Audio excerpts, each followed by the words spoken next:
Установившаяся на улице в последние дни минусовая погода и регулярные осадки только на пользу почве, делятся аграрии. В конце февраля они уже засеяли 74 гектара яровыми, а зимами 120 и пшеницу 220 гектаров. В планах засеять сельхозугодья кукурузой и рапсом. К дальнейшим работам на полях в ГУПе «Дружба» готовы, как говорится, во всеоружие. 100 гектаров рапсили, что в основном хачгай сайт ханцха. Это 500 гектаров.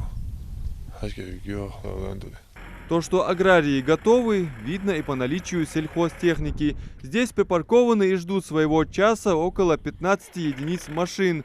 Комбайн, тракторы «Кировец» и белорусские МТЗ-82. Магомед Умаров трудится механизатором в ГУПе «Дружба» уже 9 лет. Отмечает, что техника исправна, горючие смазочные материалы имеются в достатке.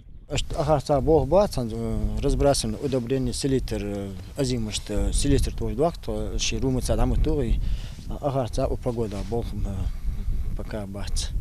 Юхуш амдит трактор. Юх, то ё. Иха мулахтит трактор, ан духа юхту. Шеде дахтац, эгэ духа дахтачи. Якегена акебу му бацер, запчастник боец.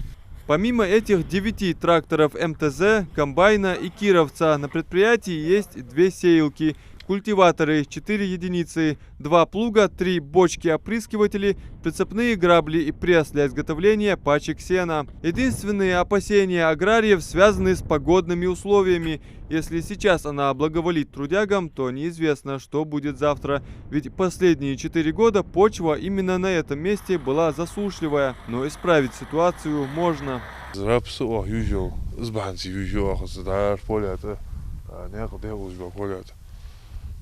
Болезнь долго я дастся, одним словом. Поля, что болезнь именно рапс.